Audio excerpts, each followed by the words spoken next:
Welcome to Akin Intelligence first in-person series with a focus on federal government policy and artificial intelligence. I'm excited about this. This is our first opportunity to give some additional color and context to what Akin puts out as relates to policy here in Washington, D.C. and abroad. And Reggie, we bounced this idea back and forth recently, and the design of it is to give everyone kind of up-to-date information and it be a regular series, but also to provide some of that detail you may not get in our standard written form. We've done, I think, really good work this year with our colleagues across the firm on the Akin Intelligence newsletter, and we've received some feedback that while that content is fantastic, it might be helpful to have other ways to consume it, and I think the goal here would be to create a product that gives you a similar level of depth on artificial intelligence, particularly on the public policy side, but that you could consume while hypothetically walking your dog at 5 a.m. So if we can hit the mark between AI enthusiasts and dog lovers, I think we'll be right in our lane. Yeah, and we're really lucky. Every month our ambition is to host another Akin colleague, and we have Alan with us today. It's November 2023, and at the forefront of AI is the executive order, and Alan is going to go into some of the substance of that executive order. But before we get into the substance, let's talk a little bit about the politics, Reggie, and especially in terms of how this EO is consistent with what your former boss, Majority Leader Schumer, has been doing with his Insight forums. Right, so the EO was released on October 30th. Coincidentally or not, right before the Vice President and other members of the administration took off for the UK AI Safety Summit. It's clear that the goal here is to have a vision of AI governance that the President and his team can take to the world and try to sell for bilateral or multilateral buy-in. And as you mentioned, my former boss, Majority Leader Schumer, has been leading a series of forums in the Senate designed to make sure that senators are up to speed on all elements of the AI policy conversation in advance of an attempt to pass legislation in this space. And a lot of the themes that we saw exhibited in the EO are themes that have been consistently explored in the Senate, things like bias and discrimination, things like content moderation, things like copyright and liability and transparency and explainability, and all of the kind of broader themes that are coloring the AI conversation across the globe. And so it'll be interesting to see as we now have the EO, as we'll dive into with Alan in a bit, as we see these implementation deadlines start to roll in, how that will impact this policymaking process in the Congress as we move from insight forums and information gathering into actual legislative drafting. Alan, Reggie touched on some of the implementation dates. This EO is going to be implemented in the next 30 days and the next 570 days. It's going to go across 20 plus agencies. If you're a stakeholder, what should you be watching? What are some of the more important agencies kind of looking at this EO right now and that are charged with these new responsibilities? Yeah, the majority of the questions we've gotten from clients so far have been around the direction to the Secretary of Commerce to impose requirements on what will largely be technology companies who are developing the next generation of large language models. So I'll get to that in a moment, but first wanted to flag that one thing that the EO does that I think is really important is it sets out some defined terms in the artificial intelligence space. For example, the EO is the first place that the government has defined generative AI. And it's the first place that the government has defined what it considers a dual-use foundation model. And I think that's going to lead to a lot of conversation within industry and between industry and the government about these concepts and at least give some movement towards ensuring that the government and industry are operating off the same page and talking about these concepts, or at least reading the same book. Now, is the EO an endpoint in and of itself, or does Commerce now have to go out and do more to actually make those directives actionable as it relates to companies? It's a great point. The EO doesn't change the law as it stands today, but the EO does direct the Secretary of Commerce to, within 90 days, impose these reporting requirements. And those requirements are going to apply to companies that are developing effectively the next generation of these large language models. And not to cause anyone who doesn't speak tech to tune out, the reporting we still have the dog lovers, so it's good. The reporting requirements, as contemplated by the EO, will apply to models trained on greater than 10 to the 26th power integer or floating point operations. And While I don't know exactly what that means from a technical perspective, I do understand from reporting and talking to folks that that is well beyond the training power, the compute power required to train the current generation of large language models that we've all been playing with over the last year or so. So it's really the government trying to get its eyes on this next generation of models before they're released to the public. So you mentioned reporting. Do we know, once the government has this information, what they intend to do with it? It's really interesting, actually. The EO does not say anything about what the government is actually going to do with this information. So in terms of a roadmap to future regulation, this probably is a starting point. You can assume that they're going to take in the information, and then maybe as part of these broader processes contemplated by the EO and potentially future legislation, they'll take that information and do something with it, whether that's impose some sort of regulation, export controls, which is my area, or some other form of domestic regulation that we haven't even thought about yet. I think will be really interesting. Yeah, you said roadmaps, and we've seen, through executive orders and through legislation, a lot of roadmaps, a lot of outlines, a lot of blueprints, but we haven't seen a lot of things that have serious consequences if you abide or you don't abide. It seems like this EO has, something for everybody without having too much for anybody. And so there's a lot of opportunity and requests for information and to comment.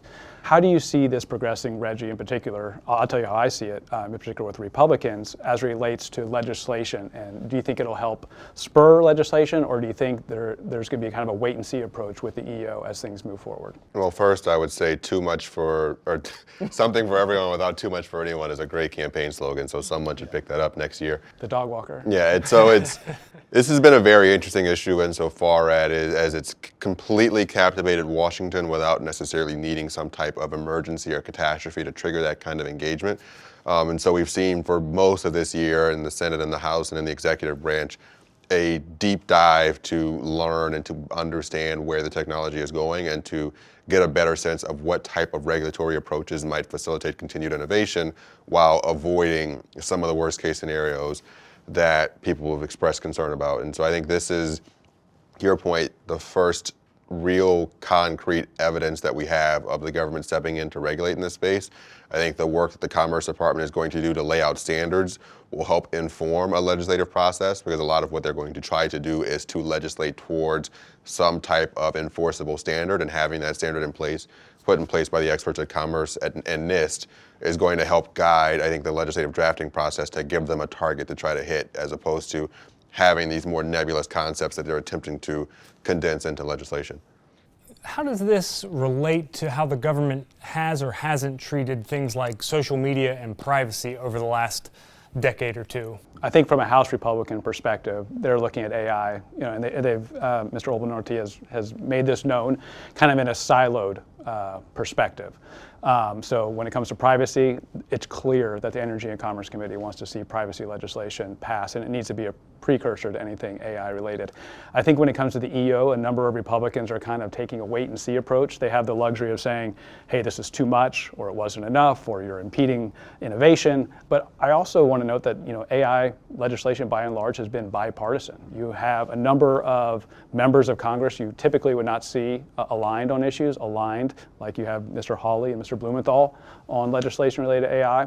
I think moving forward, you're going to continue to kind of see that bipartisan approach. I think the challenge is going to be when there's money involved. There's a lot of unfunded mandates in this EO I see. And so I don't know what NIST is going to do, what Commerce is going to do when they've been given all of these new responsibilities, but they haven't been given any new federal dollars. And so I think that will be a big challenge getting through Congress, as well as getting any type of AI legislation done, especially comprehensive. I think it's going to be looked at in a siloed approach.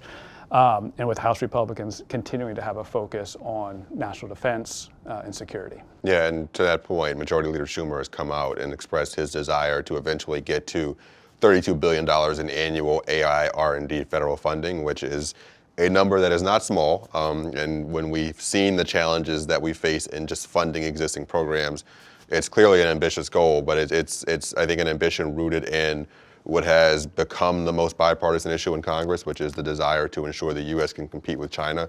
And this AI conversation is imbued with that spirit of competition. And so we'll see if, similar to what happened with the CHIPS and Science Act and other pieces of big legislation, policymakers are able to take that anxiety and transfer it into actionable policy. But another thing I wanted to touch on, based on your question, Alan, policy making is an iterative process, right? Like, you don't show up on day one and pass a bill on day 7. Things typically tend to flow across multiple Congresses, and these trends develop over time. And so I think the lessons learned in the effort to regulate social media and the failures that have come to define that effort are already showing themselves in this process. To Hans's point, it's a much more bipartisan process from the start. I think there is a different level of skepticism as it relates to AI as it was to social media and other technologies. And there's also a humility in terms of what is possible in terms of regulating while allowing for continued innovation. And there's more collaboration, I would think, between the industry and government this time around, which I think is also reflective of some of the concerns that leaders in the technology development space have about where the technology could go. So I'd say everyone involved has learned a lot of lessons about effective policymaking over the past 15 years, and the hope is that those lessons can allow some type of more positive, more kind of universally acceptable outcome as it relates to AI compared to what we've seen on issues like privacy and social media. Yeah, I think the challenge is going to be to see how the technology progresses. Is there a lot of hype behind the technology? Because Congress doesn't want to deal with a number of things until they're actually real. And so you saw with the UK summit, there's a lot of criticism about it focusing too much on existential risks and not enough on what are the immediate consumer risks, what are the issues that we should be looking at. And I think Congress will start looking at that, especially with the 2024 election upcoming, and that's been part of Schumer's Insight Forums. Once those risks become more defined, and I think we're seeing that by stakeholders as they're going up to the Hill talking about these issues, Congress will get more engaged. I think the question, I have the question for both of you, is there's been a tremendous amount of momentum, and it's only been increasing on AI. We've seen 180 plus bills been introduced since the beginning of this Congress. We've had more hearings than we can all count, and it spans across almost every congressional committee you can imagine, because there is no singular committee with jurisdiction over AI, depending on the issue. So, at what point does Congress start acting? Do you think they're going to take a measured approach, or do you think they're going to continue to try to do something more comprehensive? Yes, and. Yes. As we've discussed, the Senate has been having these Insight Forums, which are likely going to wrap before the end of the year. And then the goal would be to have that lead into a more formal legislative process led by committees. The House has been a bit more unpredictable insofar as we're not always certain who the decision makers will be at a given point in time. And so I think it's a little bit easier to game out what a Senate process looks like, given that it's kind of flowed consistently from the outset earlier this year. But in terms of Congress as a whole and the ability to act, it's going to depend in large part on where the House eventually lands on these questions, where there's agreement between the two chambers, and then how that agreement aligns with what the administration is already doing. So I think I would defer to you on the question about how the House of Representatives may choose to handle this issue and what that may mean in terms of bipartisan, bicameral collaboration. One thing I think is interesting to your question, Hans, and noting the fact that a lot of times Congress doesn't do anything until there's some sort of emergency situation to which they have to respond. A couple of things in the executive order actually speak to that point. One, the reporting requirement I mentioned earlier invokes the authority of the Defense Production Act, which typically is invoked in times of national crisis and emergency. I think the last and most recent being COVID. The other thing that becomes clear if you read between the lines a little bit in some of the parts of the EO is that the government views these next generation models I mentioned that are trained on that level of compute that is set out in the executive order. It views those models as having inherent national security concerns. It mentions specifically lowering the threshold to create biological weapons, for instance. So this is the government very much trying to be proactive in a way that I think is atypical. I welcome thoughts from you all on that question about a technology that everyone seems generally aligned around the idea that it has these tremendous potential benefits, but also tremendous potential harms. Yeah, Reggie was kind when he said the House was a little distracted when the EO came out. I think there is a lot of questions about the new speaker and kind of how he's going to approach this. I think his approach is going to be consistent with the previous speaker. The previous speaker obviously had a constituent connection. He had long-term relationships, was a known quantity with a number of these stakeholders. But I think Congress, and you put it best when you brought up the National Defense Production Act, is going to be focused on defense and national security, and that's what resonates. And so when you see any type of AI legislation that could move, I think it's those few provisions that are in the National Defense Authorization Act right now, and I think that's what you could see moving forward. And I also think it's one of those issues similar to AI that's bipartisan when you're talking about U.S. competition, in particular with China, and how we stay ahead of the curve. And I think that could also drive some of those extra funding dollars. I don't know if it can drive $32 billion a year, but it can certainly be an incentive to members of Congress if you frame it in that national security defense framework. What's the current R&D AI budget? Do we know that, Reggie? It's under 2, I believe. I forget the exact number, but the goal is to get it up to 32. I think the CREATES Act was at like $1 billion. Yeah, so it's an ambitious goal. The goal was $32 billion by 2026, specifically to ensure that we're investing in leading edge R&D and that we're able to maintain our competitive edge in the space.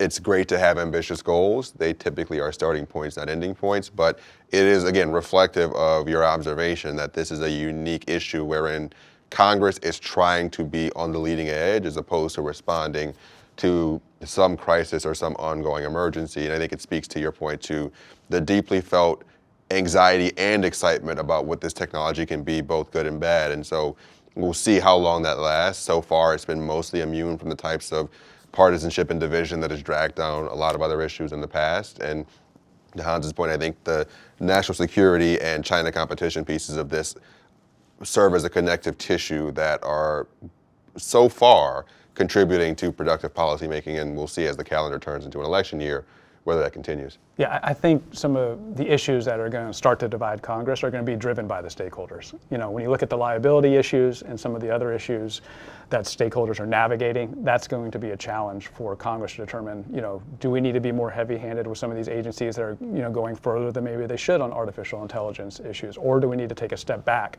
So as that process develops and as these different constituencies visit with Congress, I think we're over the hump of kind of how do you define AI with members of Congress. And they've literally defined it in the EO. The what is AI stage of the process is mostly concluded. So we're done with that, and now now you have the different constituents saying, hey, this is going to be the best thing in the world for me, or this is really going to be devastating to me. And you see that, Alan. I know you commented recently on what it means for individuals who are, in the consumer lending business and trying to take out a loan, or what it means when you're searching for a job and how does this affect you, or will your job exist? All of those are, I think, still questions Congress is trying to get their head around. And I think all the hearings have been very reflective of Congress listening to stakeholders and not forming any kind of knee-jerk opinions on any of these issues. And I think the fact that it spans every congressional committee is probably a good safeguard in a number of ways.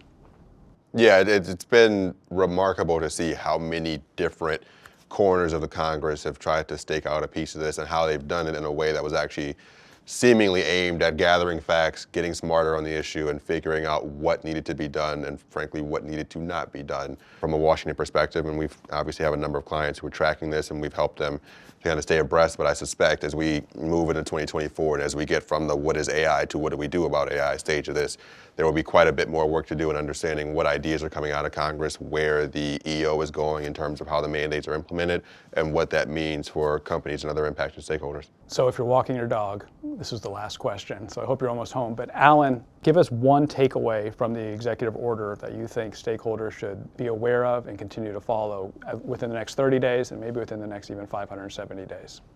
Just like to point out that it is the longest EO in history, or at least that's what I've been told. You got the talking point. So one takeaway is challenging, but to me, the emergence of AI governance as its own body of law and discipline, and I think that's something that we're going to see continue, whether it's in comprehensive legislation like the EU AI Act or something that's more scaled back that eventually the U.S. Congress may pass and the president may sign.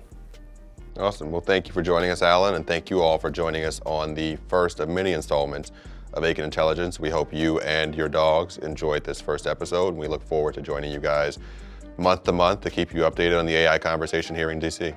Thanks, and as Reggie said, please subscribe to the Akin newsletter as well as all of our other alerts. Look forward to seeing All you. of the Yes, alerts. We are everything. shamelessly asking you to subscribe to everything.